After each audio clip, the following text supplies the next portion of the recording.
Welcome everybody. We are in the TQ Live LAN Tournament hosted at the venue of eSpot Billiards and Arcades. They're a very great sponsor making this whole entire thing possible.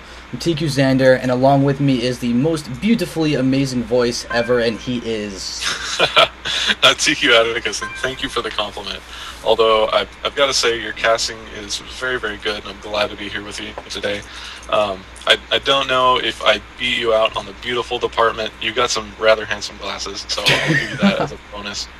Yes, here we got JChang, a Zerg player that's going up against the incredibly talented scAnemone. Yeah, definitely a very strong Protoss player going up against a Zerg player who might not be up for the challenge, to be quite honest with you, from what we saw in the last game. Yeah, JChang showing a little bit of an overreaction, not focusing on economy as well as a Zerg player needs to do. But overall, I think I've really got to credit scAnemone for just making all the right decisions. Yeah, so far, just in this entire tournament, he's done everything just so well. He's only taken one loss, I believe, although we don't know about his first round, but I'd assume he just 2-0'd his first round. Yeah. So that would mean just one loss from Ping Pong, which is pretty respectable, as Ping Pong is a very good player. Yeah, our resident go-to in training, Ping Pong. And JCchang looks like he was able to escape the pylon block and did in fact get a 14 hatchery down. Yeah, so now we'll see how he actually is going to be able to play now that he has not been delayed, because the delay in the last game really ended up hurting him. Yeah, and he decided to go for roaches instead of trying to immediately take the pylon block down and subsequently expand. I think that decision alone hurt him very economically, and he opted for early aggression in that case, which again was not a good idea. Yeah, just actually in that case, I want to emphasize something else, that Anemone did something really smart by going for the Immortal first. Generally, you see a Protoss in every single respect go for an Observer first unless the attack is actually about to kill him. Yeah. Which is just not a good thing. Autopilot like that does not go well.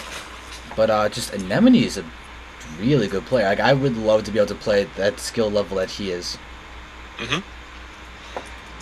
But yes. I would like to say again a quick word about our sponsor. If you live in the Greater Vancouver area in Canada, eSpot's Billiards and Arcade is in Richmond, and it is an incredible venue, and they've graciously sponsored this tournament. I am very jealous that I do not live closer, because the place just looks amazing on the inside. Yeah, definitely. I'm kind of annoyed that I live on the East Coast, because it's not even like I'm in the Midwest where I could actually like sort of half dream of going there, but now there's just no hope, and it makes me really sad, because they really do have everything. I mean, they're called Billiards and Arcades. Like, it shows you that the massive LAN cafe that they have isn't even compared, like, it's nothing compared to everything else that they have, because they're a Billiards and Arcades thing. And the fact that they can host this, that's just amazing. Yep, and JChang almost got a drone up into the base and was just about an inch away from seeing let's switch back to the vision, the 3 more gateways. Yes, that was a critical close call. The stalker at the ramp took about the longest stalker shot I've ever seen to finish off a drone, and did not manage to see the 3 more gates coming up. Yeah, well, oddly enough, warp gate. Yep, there we go. Warp gate has been researched, but there we go. There we go. Yes. So now it is going to be be able to warp in units. But he's not morphing his 4th one. There we go. Okay. But now we do have Anemone pushing out with a few stalkers, which can be really strong if it's handled correctly. But these spine crawlers will probably be enough just to postpone the death of JChang. Yep, and I'm glad he's deciding to use spine crawlers. A lot of Zerg players see spine crawlers as kind of a non-necessary thing. They feel like those drones could be used for mining and the minerals for units.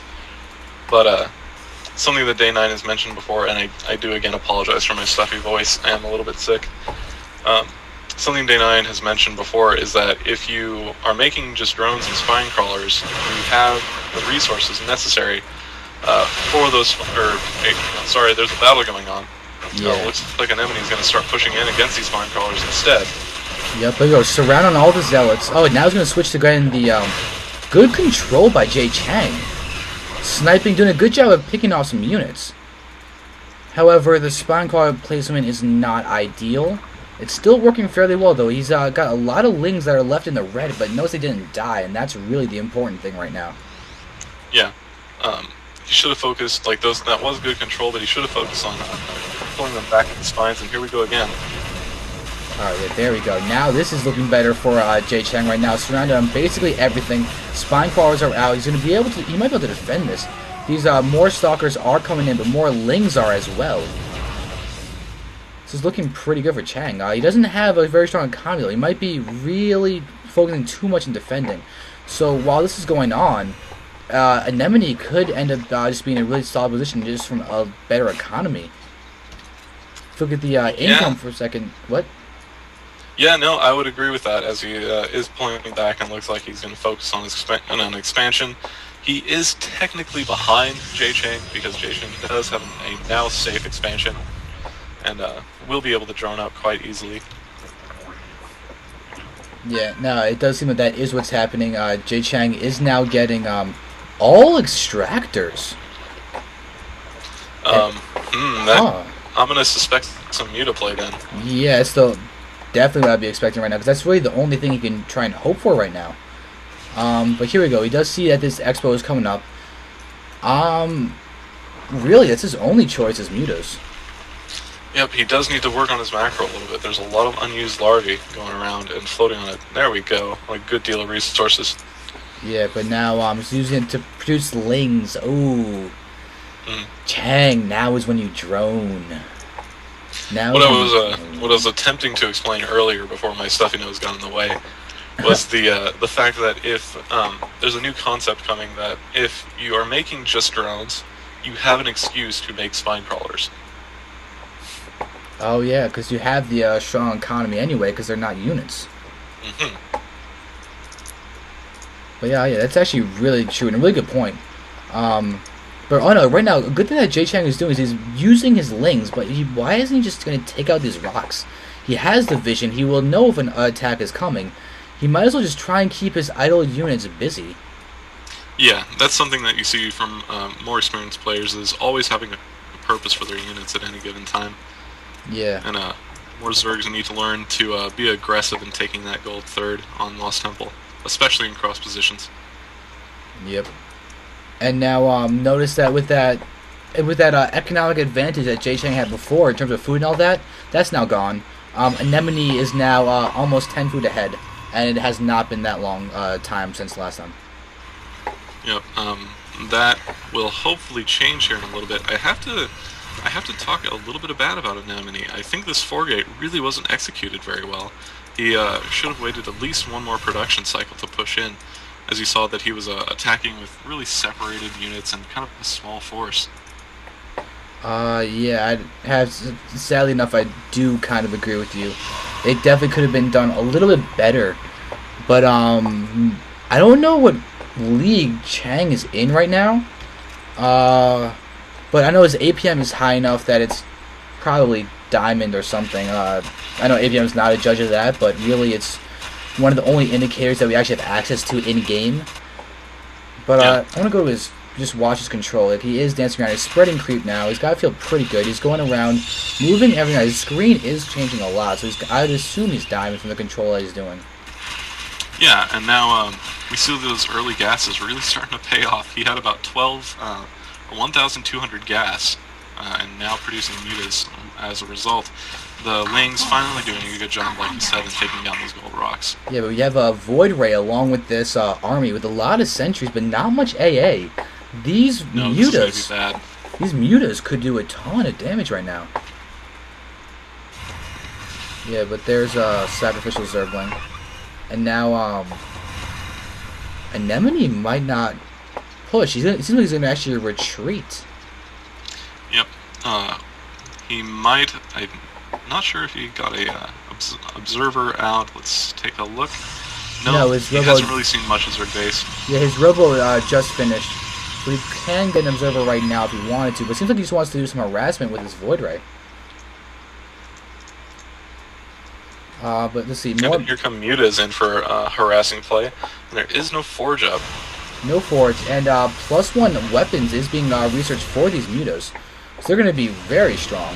Yeah, so JChang definitely in a comfy position. Yeah, and now he's going to have free reign on some pylons and everything up here in the main base of Anemone. Here, he's going to have to pull back. Yeah. So good muta use over here by JChang. But now where is that He has Void to be Ray? feeling comfy now. Yep, and the Void Ray is still down here. Seems almost forgotten by Anemone. Oh, I noticed that. You know, a lone void ray. Yeah. Look, he wanted to do some harassment with it, but nothing is happening with it right now.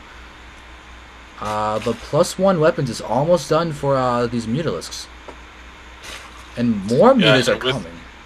Oh man, with those, if you take a quick look at the unit counting station, you'll see that scAnemone has 3 Void Rays up against 16 Mutalisks. I'd say that's in the Muta's favor, don't you think? Just a little bit. Alright, I'm glad I'm not off base when I said that. Surprisingly enough, Anemone showing a little bit of experience. I'm actually uncomfortably surprised at this, that despite all the probe kills the Mutas have been able to get, he is still ahead in worker count. Yeah, he's using really good chrono boost.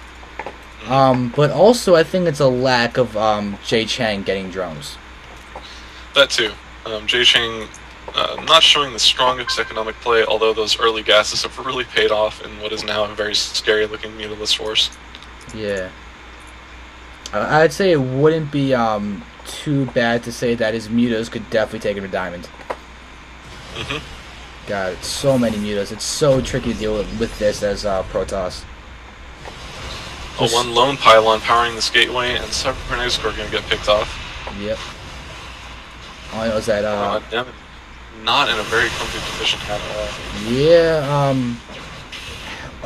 We even have Zerg Flyer level 2 is now being researched. JChang really likes his mutas. And look at the main base back here. There's another 7 mutas just sitting there amidst a ton of overlords. There we go. Now they're going to be added to this massive group of mutas. For a total of 28 mutas now. That's just ridiculous. And we have a ton of... if you thought 2 control groups of mutas were scary in Brood War. Yeah. And look at all these cannons that was thrown down by Anemone. He's really not liking these mutas. Finally taking a correct reaction. Getting the forge and throwing down a bunch of cannons.